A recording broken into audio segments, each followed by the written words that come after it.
acusación en relación a la transmisión. De hecho, no les vamos a entregar en físico boletín de prensa, pero aquí nuestro compañero Fabián ya tomó algunos datos de ustedes para enviarles por vía electrónica el boletín de prensa. El objetivo del día de hoy es concentrarnos en esta conferencia de prensa. No hicimos un llamado, eso de entrada hay que señalarlo, no hicimos un llamado a la concentración de trabajadores de la salud. Somos responsables de lo que está ocurriendo y no queremos contribuir a que se den más casos de contagiados por COVID-19. Por esa razón es que en comisión estamos el día de hoy aquí llamando a los medios para dar un punto de vista y el boletín informativo de lo que está ocurriendo desde la visión de los trabajadores operativos de diversas instancias de instituciones de salud. Es decir, las instituciones de salud en México no son exclusivamente los hospitales.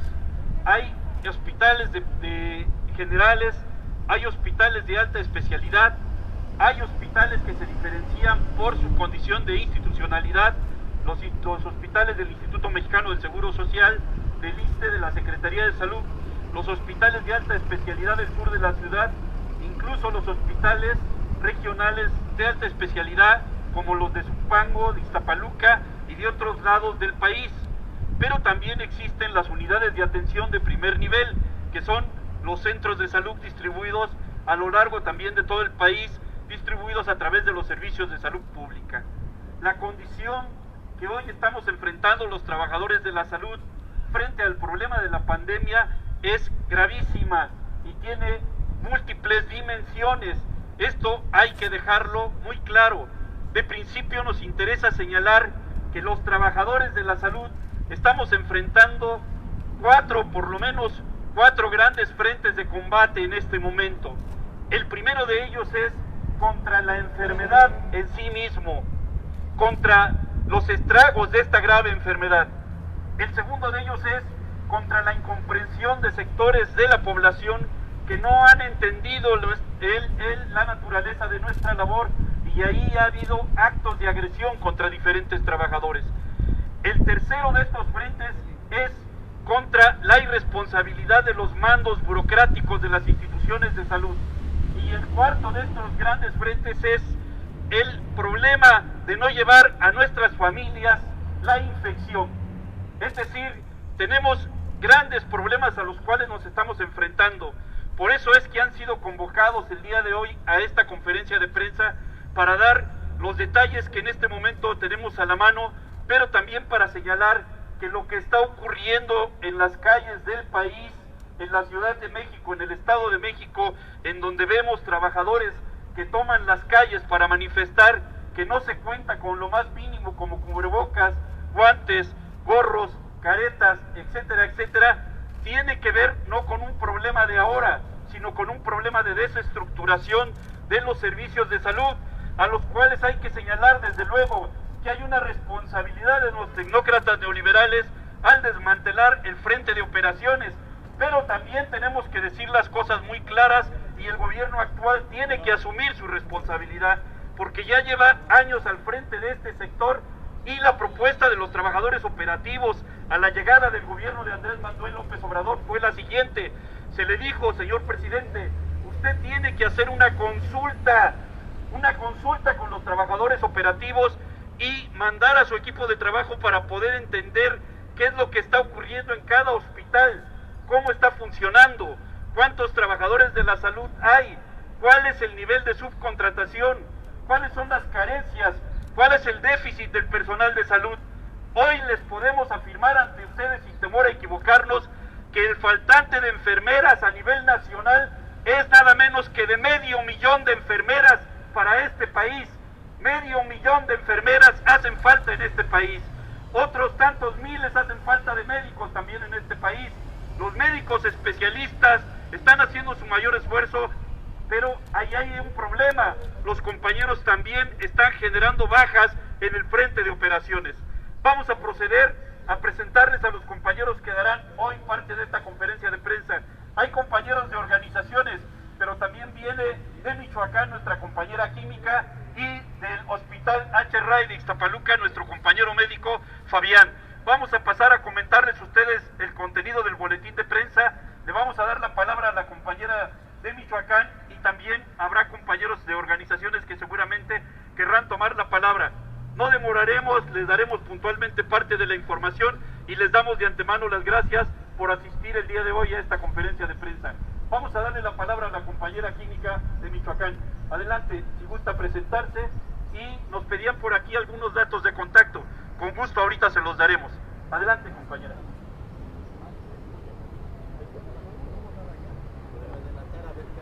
Buenas tardes, gracias por estar aquí. Mi nombre es Carla Verónica Mendoza Barrera, soy del estado de Michoacán, química profesional de la Secretaría de Salud. Vengo en representación del Movimiento Nacional de Químicos Profesionales, y la situación que se está enfrentando ahora los químicos con esta contingencia es que desgraciadamente, además del equipo de protección que en cada uno de los estados se está dando de diferentes formas, pues es que no se les está pagando el concepto 30 a los compañeros. Este concepto se da en 3 diferentes niveles, de bajo, mediano y alto riesgo. Ahora con la contingencia pues creo que todos deberíamos tener el derecho del alto riesgo, mas sin embargo nos encontramos con esa injusticia de la falta de pago tanto en económico como en días de los compañeros que están al frente de esta contingencia. En el caso de nosotros, pues en la toma de muestras en los diferentes hospitales, en los laboratorios estatales y demás. Gracias por venir.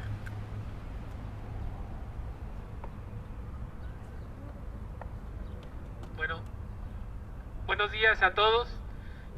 Mi nombre es Fabián Infante Valdés, soy licenciado en enfermería, trabajo en el Hospital Regional de Alta Especialidad de Ixtapaluca y también trabajo en el Instituto de Salud del Estado de México en un hospital materno infantil.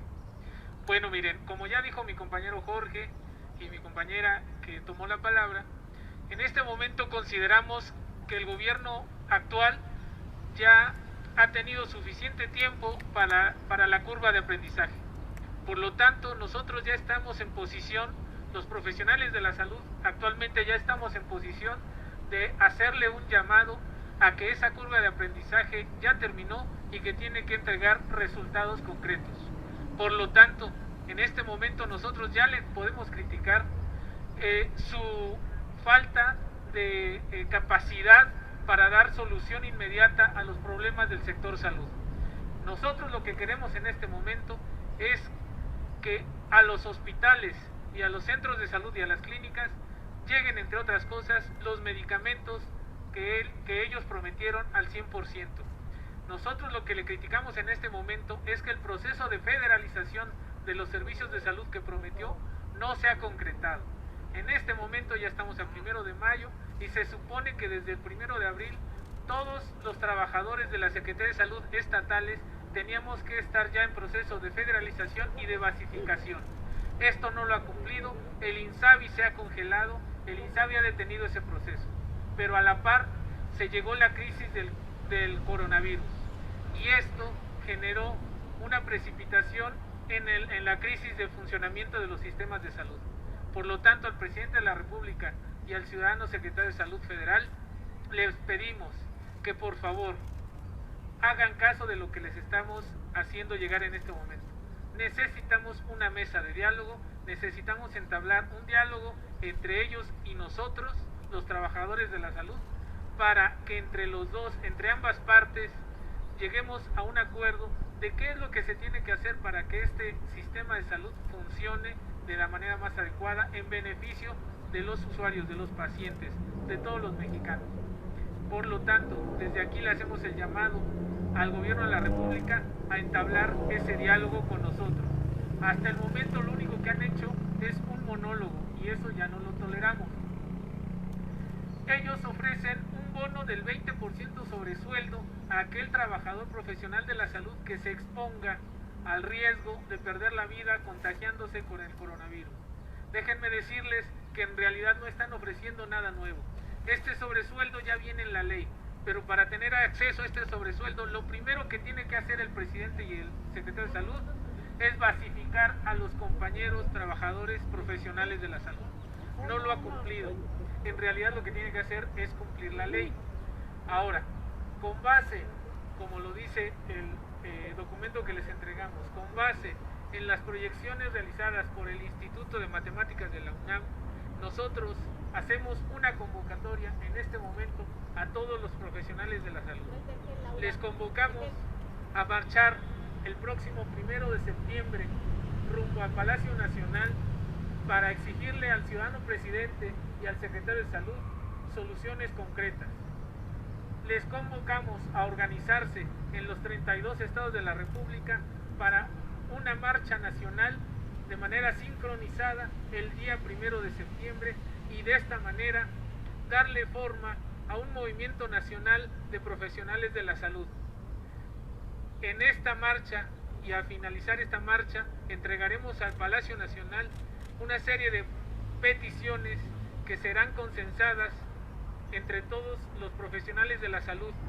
Por eso convocamos a los profesionales de la salud de los 32 estados de la República a organizarse y a que nos juntemos y nos unamos para entregar el pliego petitorio nacional al presidente de la República. El 1 de septiembre consideramos nosotros que es una fecha adecuada y que estaremos ya, como ellos lo han dicho y como las proyecciones de los especialistas han demostrado, que ya habremos pasado este periodo de contingencia. Ahora, no solo es eso, señores. Lo que en este momento nosotros también queremos es que los profesionales de la salud que ya fueron contratados para enfrentar esta contingencia se queden de manera permanente y ya tengan su plaza definitiva. No puede ser que en 3 meses se terminen estos contratos y los compañeros se vayan a la calle.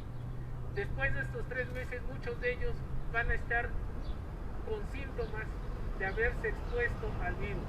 No sabemos cuántos compañeros van a ser afectados en estos 3 meses. Y es lamentable que 3 meses después de haber cumplido su obligación como profesionales de la salud y de haberse arriesgado, lo único que tengan son las gracias y que se vayan a la calle.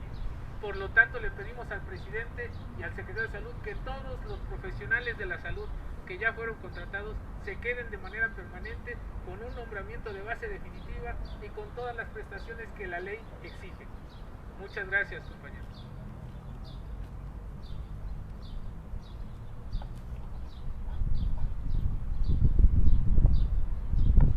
Su servidor, Jorge Alberto Martínez Valero, enfermero de profesión de parte de la Asamblea Nacional de Enfermeras y Enfermeros de México. La labor que yo desempeño es en la jurisdicción sanitaria de Coyoacán, Centro de Salud de Dos Nayaritas, y también laboramos para la red hospitalaria de la Ciudad de México. Miren ustedes, el problema es verdaderamente grave. Creían que, por ejemplo, el personal de limpieza no impactaba en las actividades del conglomerado que atiende un hospital. Hoy, por ejemplo, nos damos cuenta que el problema de las contrataciones subrogadas y el tercerismo contractual de múltiples empresas que lograron externar a los trabajadores de la limpieza está impactando seriamente la situación de los hospitales. O la pregunta es, ¿quién se encarga de sanitizar las zonas de aislamiento? ¿Quién se encarga de sanitizar los ventiladores que han sido desocupados con un paciente contaminado? ¿Quién se encarga de garantizar que las camillas, que el equipo que tocamos cotidianamente sea sometido a un proceso de sanitización y de limpieza exhaustiva? Son estos trabajadores de las empresas subrogadas, de las empresas contratadas de manera tercerista. ¿Y cuánto pagan estos empresarios o estas personas que organizan estas empresas a sus trabajadores? El salario que están percibiendo estos trabajadores es de aproximadamente 800 pesos a la quincena cuando bien les va. Y quienes de estos trabajadores quieren doblar sus ingresos tendrán que trabajar diariamente 12 horas de lunes a viernes y 8 horas el día sábado, percibiendo el doble de ese salario. Pero son personas que están múltiplemente explotadas, que no son capacitadas y que están desde luego impactando negativamente el trabajo de un equipo de atención en salud. ¿Qué está pasando con el problema de los médicos, con el problema de las enfermeras? ¿Qué pasa con los compañeros radiólogos? Hoy por hoy, los compañeros radiólogos tienen que acercarse a donde están los pacientes de COVID para poder hacer la actividad de imagen, para poder saber a qué grado se encuentra el daño de los pulmones. Ellos también se están arriesgando, ellos también están sufriendo esta situación de riesgo de contagio. No se diga en el caso de los compañeros médicos. Hoy en todos los hospitales del país y particularmente en lo que hace a la zona metropolitana de la Ciudad de México, el grupo de médicos internistas está altamente tensionado porque son ellos los que están haciendo la labor sustantiva de prescripción, de revisión de los pacientes infectados por COVID. Ya se está determinando y se está calculando cuál es el tiempo de horas que un profesional de la salud debería de permanecer máximo de atención frente a un paciente de COVID. Hay que asombrarse, porque lo que se recomienda es no más de 3 horas continuas de atención a un paciente de COVID. ¿Cuántas horas son las que los compañeros se están en este momento exponiendo ante los pacientes infectados? Preguntamos, por ejemplo, en el Día del Trabajo, la Organización Internacional del Trabajo ya tendrá catalogado esto o reaccionará de manera tan perezosa como lo hizo la Organización Mundial de la Salud. Nosotros nos preguntamos si el día 31 de diciembre del año 2019 China dio a conocer a la Organización Mundial de la Salud de los casos atípicos en la provincia de Guam. ¿Por qué razón México, que tiene una cancillería, que tiene relaciones diplomáticas con el Estado chino, no se puso las pilas en ese momento y se puso a trabajar sobre la gravedad de lo que ya se veía venir? Para más datos, el día 12 de enero del del 2020, los chinos habían ya descifrado la filogenética del microorganismo y habían determinado que se trataba nada menos que de una nueva generación de virus de la familia que provoca el síndrome agudo respiratorio grave. Esto que les causó muchos problemas a los chinos en 2002 y que después se tradujo en una suerte de zoonosis en el 2007 en los países de Oriente Medio. Esa zoonosis de Oriente Medio dejó ver que había una altísima letalidad por parte de esta familia de coronavirus. Ya había todos estos antecedentes y el presidente de la República se presentó a sí mismo con un grupo de supuestos colaboradores altamente profesionales y bien preparados. Si para entonces, el 12 de enero, ya estaba descifrada la filogenética de un nuevo microorganismo, y peor aún, el día 13 de enero en Tailandia se reconoció el primer caso de coronavirus fuera de China, ya estaba bien claro que la transmisión era de humano a humano y que esta situación se iba a propagar rápidamente.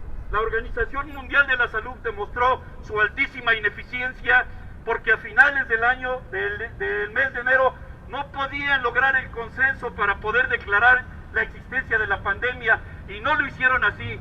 A lo máximo que llegaron en la Organización Mundial de la Salud fue a declarar el problema como un problema de salud pública de importancia internacional, un estatus que no llegaba todavía al estatus de pandemia. Si revisan la declaración formal de la pandemia por parte de la Organización Mundial de la Salud, que se dio el día 11 de marzo, mágicamente a partir del 11 de marzo comienzan a votar los casos en España, en Italia, en Francia, en Alemania y en Estados Unidos, lo cual quiere decir que tenían administradas las muertes y los enfermos, desde luego que ya existían, pero a partir de ahí empezaron a votar. Lo que hicieron fue sostener la declaración de la pandemia para el momento en que les pareciera más importante y no se vieran afectadas sus estructuras corporativas y productivas. Hoy en México tenemos irresponsables del tamaño de Salinas Pliego que no han retirado a su frente de trabajadores de sus instituciones y ya tienen muy jóvenes que hay que lamentar la pérdida de estos muchachos que están infectados y alguno de ellos ya murió. En el caso de los profesionales de la salud, estamos viviendo en una situación al límite, a los extremos. Hoy la jefa de gobierno ha declarado de entrada que había 3 hospitales de concentración de COVID. Estos hospitales son el Hospital General de Tláhuac, el Hospital Belisario Domínguez y el Hospital Enrique Cabrera. ¿Qué pasó con estos hospitales? Ya están saturados, ya se saturaron, ya no hay modo de recibir a más pacientes porque todos sus ventiladores fueron utilizados, todos sus recursos han sido tensados y hoy mismo declara que nuevamente que habrá 3 hospitales más que se suman a estos hospitales de concentración, es decir, el Hospital Joco, el Hospital de Iztapalapa y el Hospital Ajusco Medio. ¿Qué está pasando en relación con los hospitales de la Ciudad de México?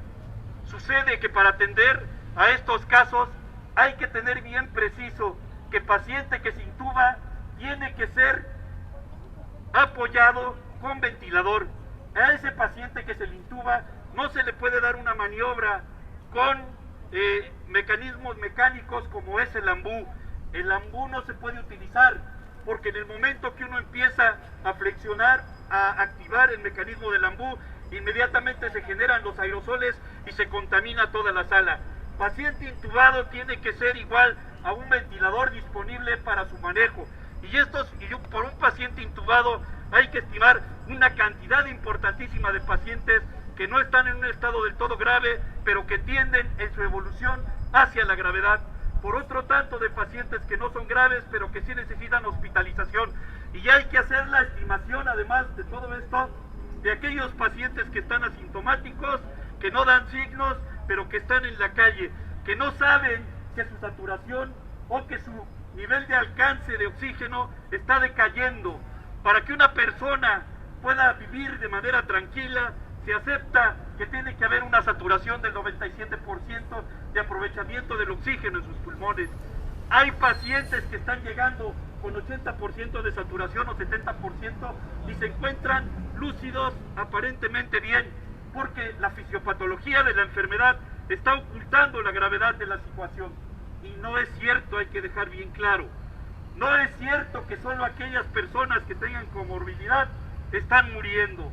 Pacientes con un índice de masa corporal de arriba del 26%, es decir, una inmensa cantidad de mexicanos, son posibles pacientes que se puedan poner en estado de gravedad.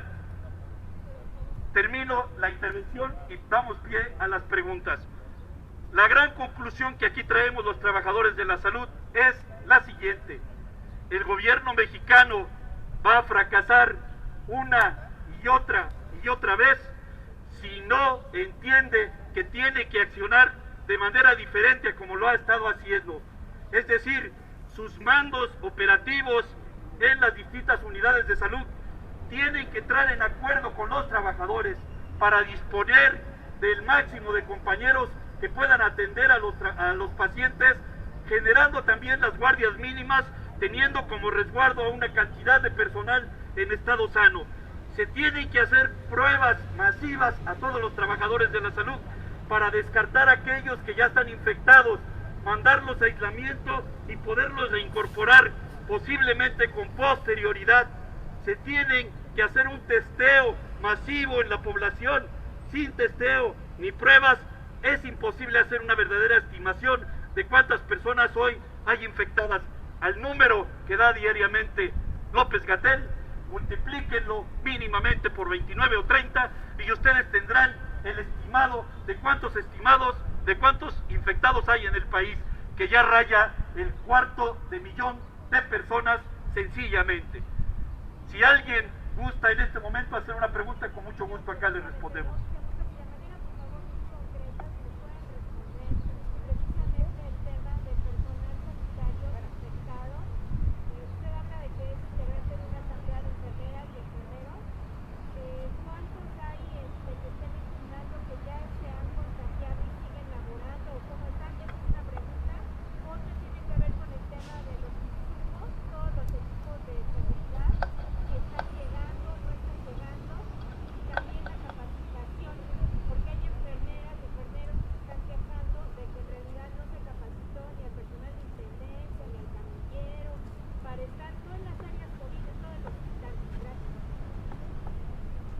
Con respecto al material de consumo y al equipo de protección personal, el problema es que el criterio que está utilizando la Secretaría de Salud es que solamente al personal que está estrechamente relacionado con pacientes COVID se les está dotando del equipo completo.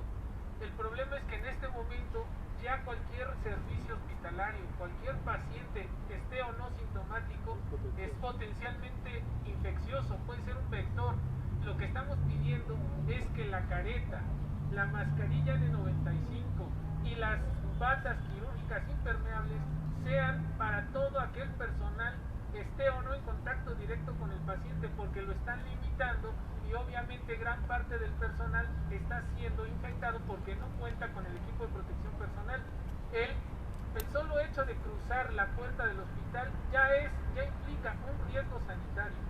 Es por eso que también la compensación de alto riesgo consideramos que ya debe de ser otorgado para todo aquel personal que trabaje dentro de un hospital, pero para que esto suceda tiene que estar basificado, si no, no se puede. Por cuanto hace al estimado del personal de salud infectado en este momento, tenemos los mismos datos que están manejando los medios. Es un dato imposible en este momento de considerar de manera objetiva, pero lo que sí podemos decir es que el número está aumentando, el número de casos. Se comenta entre los compañeros de un hospital, se traduce hacia la comunicación a otros compañeros de otro hospital. Es imposible establecer un estimado de cuántos compañeros están infectados, porque hay que señalar una cosa: no hay la aplicación del testeo ni de las pruebas como un protocolo formal que el gobierno haya dispuesto en las diferentes unidades. Esa es una de las peticiones centrales. Tendrían que estarse haciendo en este momento ya las pruebas para poder definir quiénes están aptos para estar en el frente de combate y quiénes tienen que recurrir al asunto del aislamiento. La cuestión que manejaba aquí nuestro colega Fabián es muy importante. Las contrataciones que se están haciendo de nuevo personal son contrataciones temporales, que tienen una proyección para que duren 3 meses. Nosotros estamos en desacuerdo, porque es un déficit de personal que de por sí ya se había señalado. Tienen que permanecer como parte de la plantilla de manera permanente. ¿Hay alguna otra pregunta? Otro riesgo que se ve es que muchos de los compañeros que trabajan en el IMSS, y sabemos que el IMSS tiene una deficiencia en el equipo de protección personal, trabajan en otros lados, en otros hospitales, donde sí tienen equipo suficiente, pero el hecho de estar trabajando en una institución que no tiene, y retirarse a trabajar a otra institución, eso implica que vas a contagiar o a infectar al personal de una institución a otra, porque están precisamente limitando en algunos hospitales y porque están diciendo que no todo el personal tiene que tener acceso al equipo de protección personal. La exigencia ahorita a nivel nacional es: todos los profesionales de la salud, todos los trabajadores que estén dentro de un hospital o de un centro de salud tienen que tener su equipo de protección personal, porque en este momento cualquier persona es vector. Así que el llamado es muy concreto a todos los trabajadores del sector salud: organicémonos, utilicemos las redes sociales para contactarnos, para superar diferencias y para organizar la marcha nacional el 1 de septiembre. Si el presidente de la República no nos recibe el 1 de septiembre, al término de esta marcha nacional, daremos a conocer medidas más extremas para hacernos escuchar. El monólogo del presidente de la República deja de ser operativo, ya no es funcional. Tiene que haber diálogo. Exigimos diálogo al presidente de la República. Vamos a darle la palabra a una compañera del Seguro Social.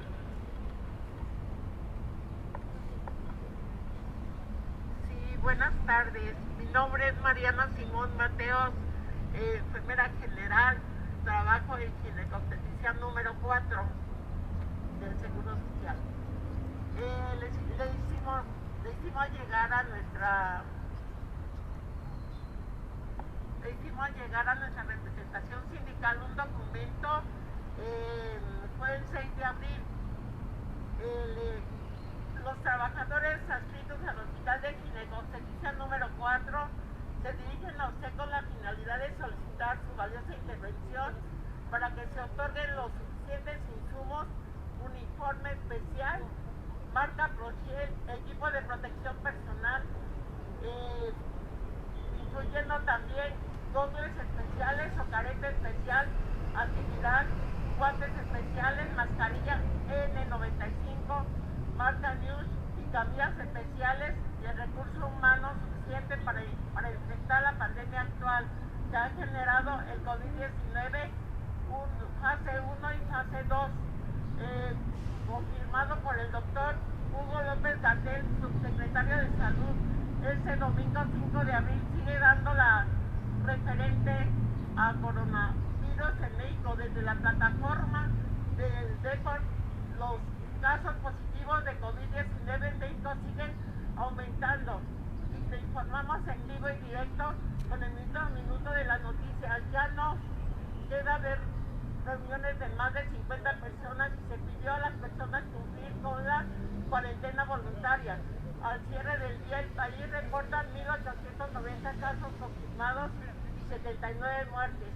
10 de abril, por la mañana, los casos confirmados en territorio mexicano ascienden a 3.441 y 194 defunciones.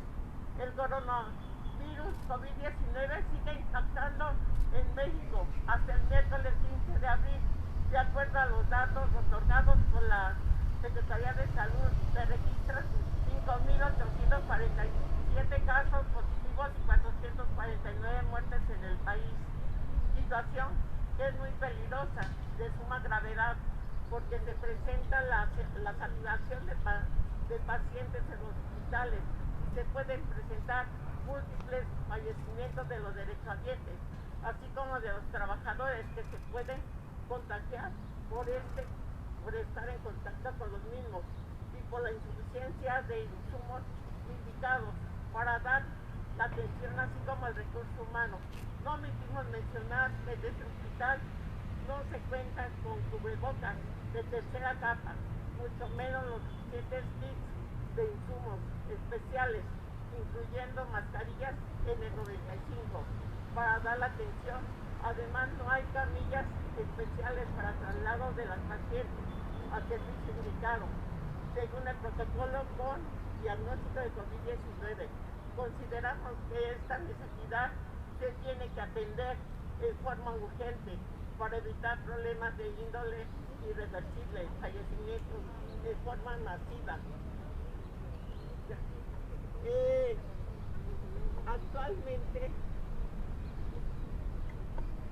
Actualmente nos dirigimos a las autoridades del IMSS, de ahí de Ginecostián número 4, les solicitamos que hubiera todos los insumos indicados para atender a las pacientes con diagnóstico de COVID-19. Sin embargo, él dice que no es necesario una camilla especial. Dice que no es necesario. Aparte, dice que no es necesario el uniforme completo, el indicado es el overall, para que se proteja el personal al atender a estas pacientes con este diagnóstico de COVID-19. Aparte, también denunciamos que no se está llevando un protocolo como debe de ser. ¿Para qué? Para evitar los contagios de los trabajadores y evitar fallecimientos masivos. Es todo. Gracias.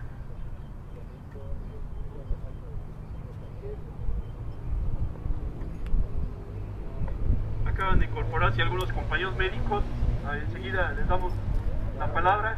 En relación a la pregunta que hacía la compañera periodista sobre la cuestión de la capacitación, sí, son problemas que se están operando de manera torpe en las diferentes unidades.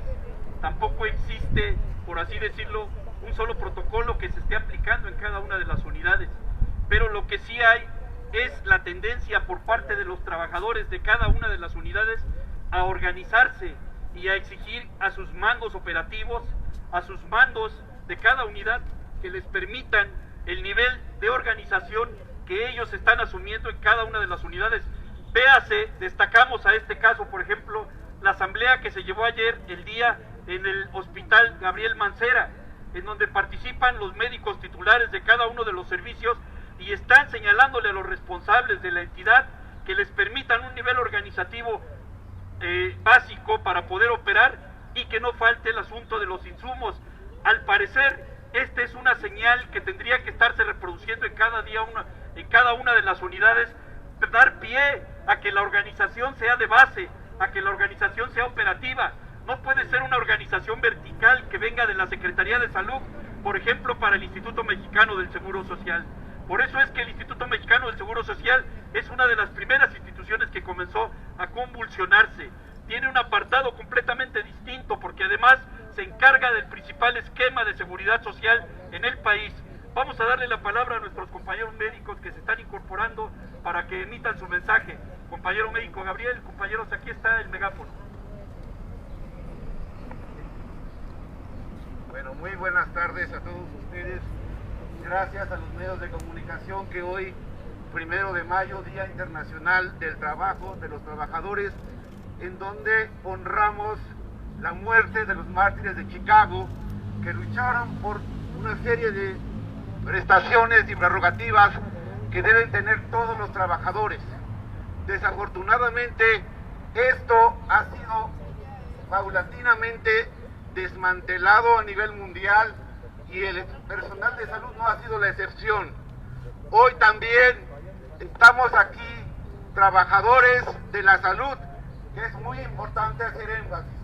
No solo estamos médicos, estamos unidos enfermeras, camilleros, laboratoristas, trabajadores sociales, químicos, psicólogos, personal de intendencia, todo el personal de salud enfrentando una situación, y queremos venir a decir aquí a ustedes y queremos que este mensaje llegue.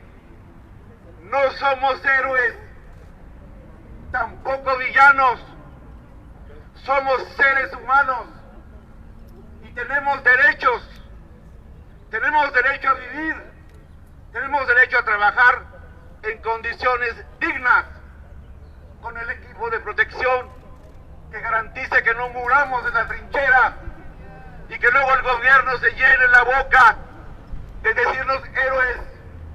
No queremos monumentos, no queremos efigies, queremos vivir con dignidad como trabajadores de la salud y cumplir nuestra función, que la tenemos más clara que aquellos que se sientan como burócratas en ese edificio de la Secretaría de Salud. Nosotros, personal de salud, del sector salud público, sí sabemos cuál es nuestra misión. Nuestra misión es garantizar el derecho humano y social, que al final es el derecho a la vida y a la digna muerte de la gente, y sobre todo, siendo sector público, de la gente más desfavorecida. Nosotros sí tenemos conciencia y además lo llevamos a la práctica todos los días de ese papel que tenemos.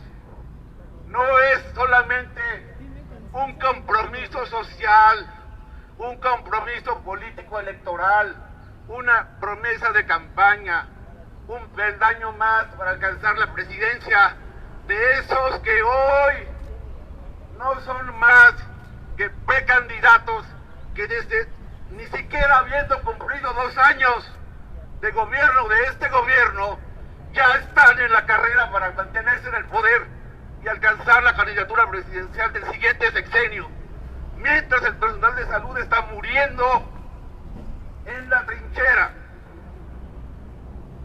El virus es una amenaza. El coronavirus es una pandemia, sí, pero los médicos y médicas, enfermeras y enfermeros, personal de lavandería, personal de vigilancia, personal de admisión de los hospitales muchos de ellos no debieron haber muerto. Murieron probablemente por falta de equipo de protección personal, porque no hay protocolos adecuados para enfrentar una situación así en el sistema de salud público en México. Hay una responsabilidad del Estado, de las autoridades, de los directivos, de quienes manejan los materiales y los insumos. Desde quien se llenó la boca 18 días contados en su conferencia en las 7 de la noche, diciendo que venía un avión, 2 aviones, 3 aviones, a veces diciendo que era una adquisición y a veces diciendo que era un puente aéreo, o sea, como si China voluntariamente nos fuera a mandar un puente aéreo, porque ellos están muy bien y nosotros estamos en una situación de catástrofe. Sin aclarar eso, con todas esas imprecisiones, es el viaje a China más largo de la historia en avión y los insumos no llegan mientras la gente está muriendo. Esto es inaceptable y en su momento la pandemia acabará, lo sabemos, tenemos esperanza, tenemos fe, tenemos fuerza como nación, como humanidad, como mexicanos, y en ese momento sabremos hacer uso de las leyes del Estado de Derecho que nos rige para exigir y que rindan cuentas las y los responsables de esa situación, porque esto no se puede quedar así. La impunidad normalmente pensamos que se presenta en ciertos ámbitos, que la corrupción ocurre en ciertos niveles. Bueno, la impunidad y la corrupción son amenazas que tenemos que enfrentar en donde nos toca a cada quien. Y así le tocará a los periodistas, y así le tocará a los trabajadores, y así le tocará a los trabajadores de la salud. A nosotros nos corresponde exigir justicia, ni perdón ni olvido por esto que han hecho con los trabajadores de la salud. Exigiremos justicia porque nos corresponde en derecho, nos corresponde por la historia. Hoy más que nunca nadie puede cuestionar la importancia que tiene para la humanidad, para México, para todos, el contar con un sistema de salud eficiente, donde los trabajadores tengan condiciones laborales dignas. Esperábamos que este gobierno que prometió cumpliera con frenar las políticas de precarización de los trabajadores. No lo ha hecho. Y no solamente no lo ha hecho, sino que ni siquiera ha tenido la voluntad de dialogar, de abrir una mesa para poder hablar sobre nuestras necesidades. Esto es inaceptable y hoy, 1 de mayo, Día de los Trabajadores, queremos refrendar nuestra demanda, nuestra exigencia. No es petición, no nos arrodillamos, no estamos pidiendo limosna ni pidiendo compasión. Estamos exigiendo el diálogo y el derecho a ser escuchados que tiene todo ciudadano y en especial los trabajadores de la salud. Ya basta de que ahí se manejen dos planos diferentes. El plano mediático de un presidente que habla de que se ha domado un virus, cuando en realidad hay otro plano que es el de la realidad de los hospitales completamente rebasados, en donde la gente ya no tiene cupo, en donde los que tenemos que dar la cara para decirle al paciente, ya no hay lugar, váyase a su casa a morir, y darle prácticamente la bendición. No es López Obrador ni López-Gatell, que no está en la trinchera clínica, sino somos nosotros, enfermeras y enfermeros, inhaloterapistas, médicos, todos los que trabajamos en las instituciones de salud, somos los que tenemos esa terrible tarea de dar la cara por un sistema que sí fue desmantelado durante décadas, pero que este gobierno le quedó grande la tarea. La pandemia sabemos que es una tarea muy grande para todos, pero hay ejemplos de países que sí lo están logrando y lo han hecho. China, Taiwán, Corea, es decir, sí se puede si se quiere, si hay voluntad política. Y este gobierno insiste en proyectos económicos que no vamos a cuestionar sobre si son viables o no, o válidos o no, simplemente no son prioritarios. Aeropuerto de Santa Lucía, Dos Bocas, Tren del Sureste, porque Maya no es. Esos proyectos al menos deberían dejarse para otro momento, porque hoy enfrentamos un reto formidable como país. Lo que está en peligro es la vida de los ciudadanos, de sus electores. A ver si así me entienden estos señores políticos, porque yo hablo de pacientes. Los que trabajamos en el sector salud hablamos de seres humanos, hablamos de pacientes. Ellos hablan de electores, solo piensan en electores para mantenerse en el poder. Esos proyectos económicos deberían suspenderse, si no definitivamente, por lo menos en otro momento. El dinero es para comprar ventiladores, para pagarle mejor al personal de salud, para comprar equipo de protección personal de la calidad necesaria, entregado en forma oportuna y suficiente, sin regateos, sin mezquindades, sin justificaciones, porque eso es lo que están haciendo las autoridades de todos los subsistemas de salud. Lavarse las manos y decir, ese doctor, esa enfermera, ese dentista, ese psicólogo, ese de la lavandería, se contaminaron en otro lugar, no en el hospital donde yo dirijo, no en la secretaría de la que yo soy funcionario o funcionaria. Se contagió en Marte, quizás. Nos creen imbéciles, pero no lo somos. Están abusando de su condición y habrán de pagar por ello con la ley en la mano, con la fuerza de la razón, con la movilización de los trabajadores. Piensan que eternamente mantendrán en la impunidad y que podrán seguirse escabullendo y escondiendo tras la cortina de ser transformadores, democráticos, si no demuestran en los hechos, con sus acciones, un compromiso social real.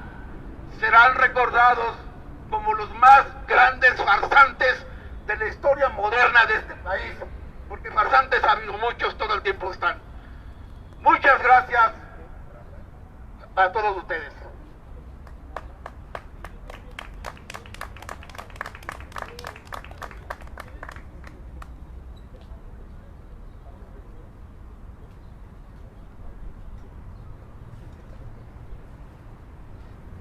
Bien, creo que se tiene que cambiar las políticas de salud en el país. No podemos seguir, como ya lo dijeron los compañeros, en un sistema vertical. Ya está demostrado que eso no es operativamente viable. Los sistemas de salud actualmente, de acuerdo a las poblaciones, han cambiado. En una mesa para realizar políticas de salud en un país deben de estar sentados tres sectores. ¿Cuáles son esos sectores? Debe de estar la autoridad, efectivamente, la autoridad como toma de decisiones, pero también en esa mesa para diseñar las políticas de salud de un país debe de estar sentado el personal operativo. No pueden estar sentados médicos administrativos, no pueden estar sentados en esa mesa secretarios. Debe de estar sentados representantes de personal operativo que continuamente está atendiendo a los hospitales en los diferentes turnos de las mismas instituciones y de todas las instituciones, porque precisamente el personal operativo, ya sea en el turno matutino, vespertino, nocturno o fin de semana, se encuentra con distintos desafíos, como es precisamente el poder acceder a los insumos para tratar a un paciente o la precariedad para poder trasladar a un paciente de una institución a otra porque necesita un manejo más avanzado. Necesitan estar sentados, entonces, repito, las autoridades, el personal operativo y alguien que a todo el mundo se le está olvidando, el paciente. Nadie le ha preguntado a los pacientes qué es lo que ellos quieren o esperan de su sector de salud público. Nadie los toma en cuenta. Nadie les pregunta qué sienten cuando llegan a las 5 de la mañana a hacer filas, ya sea en el ISSSTE, en la Secretaría de Salud o en el IMSS, para poder alcanzar una ficha. Nadie les pregunta qué sienten cuando les dicen que tienen que ir a otra institución, porque esa ya es una institución COVID, y que su problema de apendicitis, de dolor de estómago, de diabetes, que en ese momento no hay quien lo pueda resolver. Nadie le pregunta a los pacientes qué es lo que tienen que hacer cuando les dicen en las farmacias que sí, que efectivamente sí se les puede dar el medicamento, pero no hay en existencia. Nadie les pregunta a los pacientes qué hacen con la receta que se van a medio surtir. Nadie les pregunta a los pacientes qué tienen que hacer cuando en un momento dado les dicen que hay que trasladar a su paciente a otro lado. Nadie les pregunta a los pacientes qué es lo que esperan de sus autoridades y de su sistema de salud. Por eso recalcamos, un sistema de salud moderno no puede ser ya tomado por una decisión vertical. Deben de estar sentadas las autoridades en esa mesa, el personal operativo y el paciente. Esos tres sectores son los que tienen que diseñar las políticas de salud de un país. Solamente así vamos a salir. No se puede hablar de unificar el sector salud cuando se está creando otra institución que se llama INSABI. Se trataba de unificarlo, no de nada más cambiarle el nombre. No hay medicamentos gratis, el paciente lo sabe. Esos medicamentos salen de un impuesto. Ese impuesto lo paga la ciudadanía. Entonces no hay medicamentos gratis. Tenemos que sentarnos en una realidad. El sistema de salud debe de ser sustentable. Debe de haber recursos económicos para que pueda comprarse precisamente todo lo que necesita tanto el personal operativo como el paciente.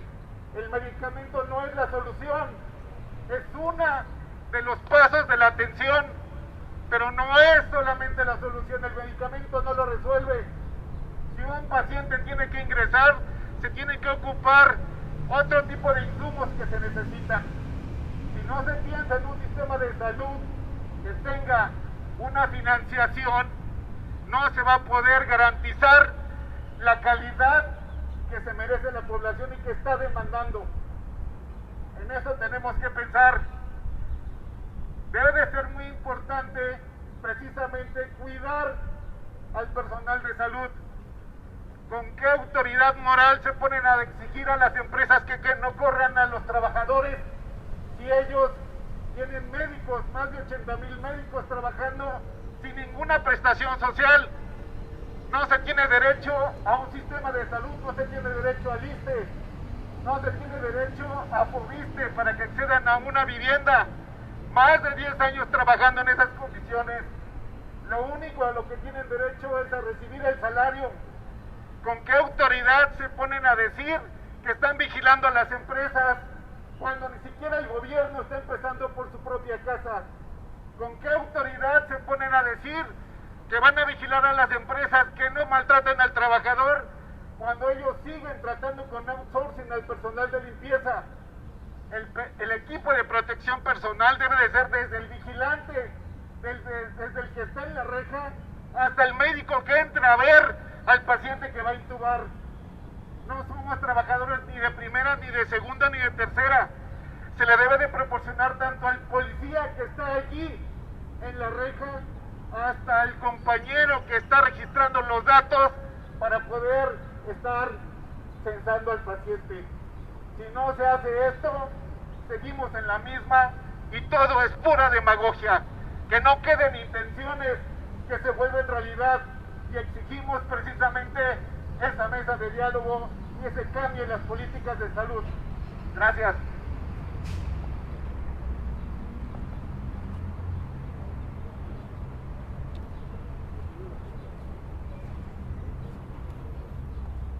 Vamos a darle la palabra a un compañero profesor, Aldo Santos. Nada más les pedimos brevedad. Después me pidió la palabra nuevamente el doctor Gabriel y cerramos el acto para dar conclusión a nuestro evento. si nos pueden compartir los videos, quien lo esté tomando para la página de Justicia, Igualdad Laboral, es importante para nosotros la difusión. Buenas tardes, compañeros, compañeras, en el Día Internacional de los Trabajadores, como trabajadores de la educación, desde la agrupación magisterial y normalista, nuestra clase, nos queremos solidarizar y saludamos la heroica resistencia y la lucha de los trabajadores de la salud que en todo el país y en todo el mundo están en la primera línea del combate a la pandemia en condiciones absolutamente precarias e inhumanas. No puede ser que en plena fase 3 el gobierno todavía no sepa ni siquiera si el sistema de salud va a colapsar o no. Pero ya es una realidad que los trabajadores de la salud están siendo de las principales víctimas. Preguntaban hace rato acerca de las cifras. Pues según cifras oficiales, es más del 15% de todos los infectados los que son trabajadores de la salud, lo cual quiere decir que las condiciones en las que están librando esta batalla son pésimas. Es verdad que esto es producto del desmantelamiento de décadas de neoliberalismo, pero en lo que va de este gobierno, esas condiciones no cambiaron, sino que se han agravado. ¿Cómo puede ser que mientras los hospitales están saturando, los hospitales públicos están saturando, los hospitales privados todavía se reserven la mitad al menos de su capacidad instalada para seguir lucrando con la salud? Es necesario que el gobierno centralice todos los servicios de salud públicos y privados para ponerlos a disposición de combatir la pandemia. Basta ya de seguir lucrando con la salud.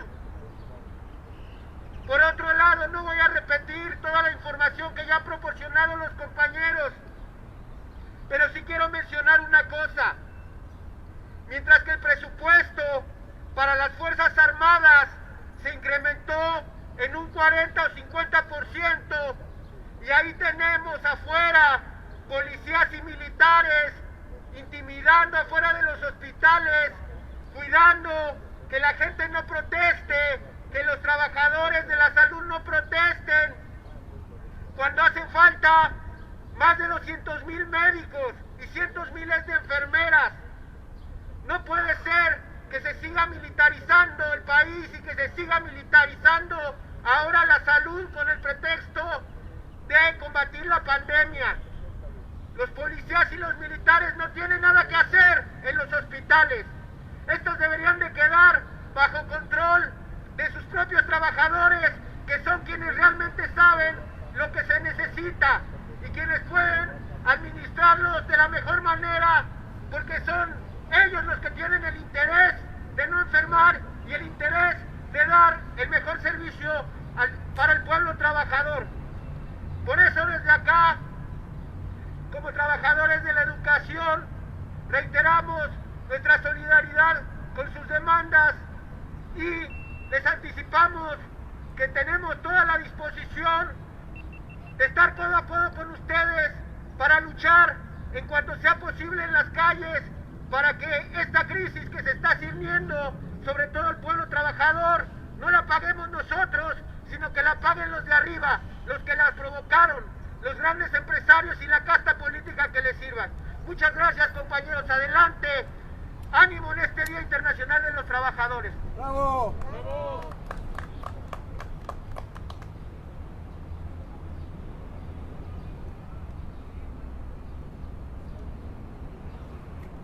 Bueno, antes que nada, quisiera también que a quienes van a hacernos la función de difundir y de comunicar, damos las gracias a la sociedad mexicana, a la sociedad civil que nos ha donado caretas, cubrebocas, a veces inclusive alcohol, gasas, guantes y una serie de insumos que el gobierno no nos está proporcionando. La solidaridad, el apoyo mutuo, el amor al prójimo es lo que va a hacer que salgamos adelante de una situación tan crítica como es esta pandemia, porque del gobierno no hemos recibido lo que está obligado a hacer por ley. Es muy importante que en este momento hagamos y demos gracias a toda esta gente.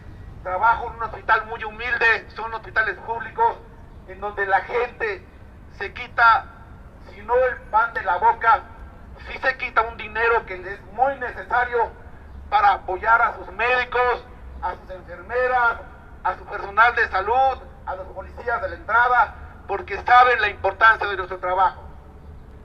Queremos decirles que este movimiento es nacional, que estamos hablando a nombre de médicos, enfermeras, personal de salud de todo el país y de todos los sistemas y subsistemas.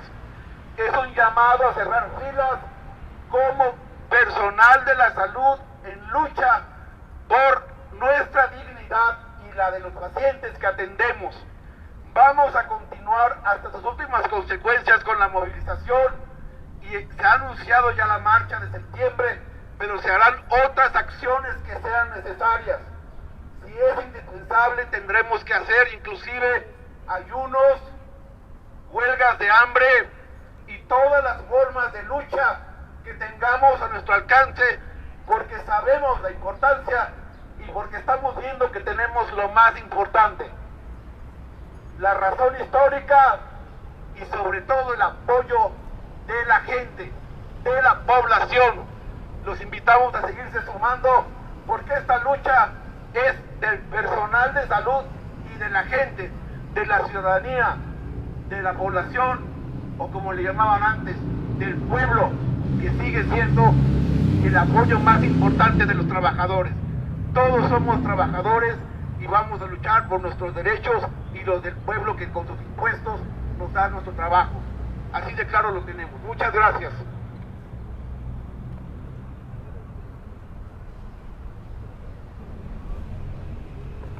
Vamos a cerrar el evento simplemente señalando con hechos muy concretos que hoy, por ejemplo, el Hospital General Dr. Rubén Leñero ha sido tomado por la Guardia Nacional.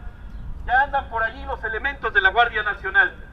Y le preguntamos a la doctora Oliva López Arellano, la doctora que comía a puñaladas, a manos llenas, las brasas hirvientes, criticando a la biomedicina desde su departamento de posgrado en la Universidad Autónoma Metropolitana, coordinando el doctorado en salud colectiva, derramando tintas y tintas y tintas de crítica al sistema público de atención. ¿Por qué hoy, doctora López Arellano, que hoy tiene en sus manos el sistema público de atención de la Ciudad de México, comete los mismos errores que sus antecesores? ¿Para qué hacina a más personas en ese hospital, facilitando la propagación de la infección? No necesitamos militares, necesitamos insumos, necesitamos recursos, se requiere capacitación. Si ustedes no son capaces, entonces los trabajadores hoy, precisamente el 1 de mayo, ponemos el énfasis rescatando la centralidad del trabajo. No somos sobrehumanos ni superhumanos, como bien lo decía el doctor Gabriel. Somos personas de carne y hueso que nos entregamos a nuestras labores cotidianas. Más de 10 infectados del personal de salud en la jurisdicción sanitaria de Coyoacán, que dirige el doctor Martínez Moreno. Más de 10 infectados a los cuales les dice no den a conocer su situación, e incluso el departamento de epidemiología estaba haciendo labores en calidad de portador de la infección. Así no se atienden los problemas. Ese no es el modo adecuado.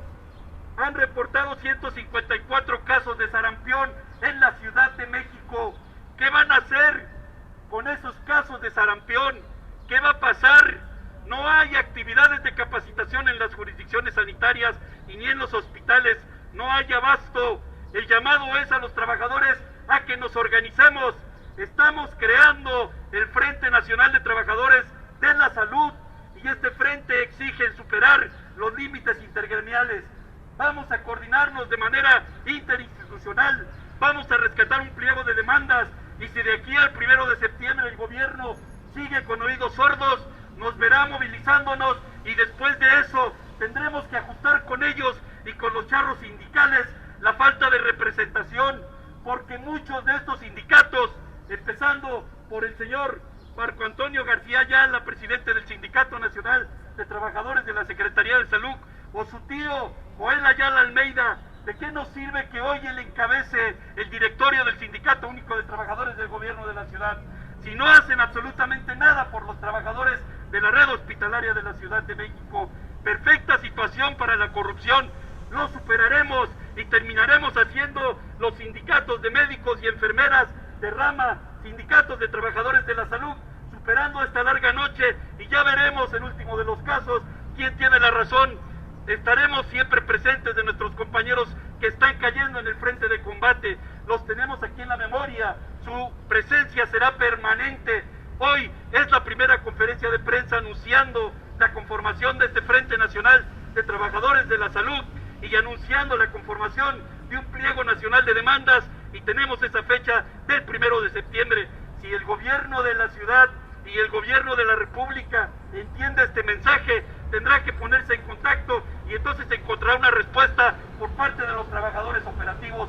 Compañeros de los medios, muchas gracias. Compañeros asistentes, que no se diga que aquí se llamó a una concentración masiva. Estamos un grupo de compañeros representantes emitiendo este mensaje y llamando a los medios de información a hacerlo de manera adecuada, de manera responsable. Pero eso no implica que el día de hoy dejemos pasar la fecha. Hoy los trabajadores de la salud ponemos nuevamente al centro el gran problema del trabajo en este país y a nivel mundial. Que vivan los trabajadores en la lucha de los trabajadores por mejores consecuciones de trabajo, compañeros y compañeras. Muchas gracias a los compañeros medios de información, compañeros médicos, compañeras enfermeras. Tendremos que salir adelante de esta larga noche. Estaremos impulsando, si es necesario, la cuestión de los acopios para repartir en las unidades de atención los materiales, si es que el gobierno no lo quiere hacer, porque pensamos que todavía falta la segunda ola de la pandemia, que está pegando fuertemente en algunos países como Japón, como Inglaterra, que bajaron las manos, que bajaron la guardia y nuevamente se están reinfectando. Eso todavía es parte de esta larga noche para nuestro país.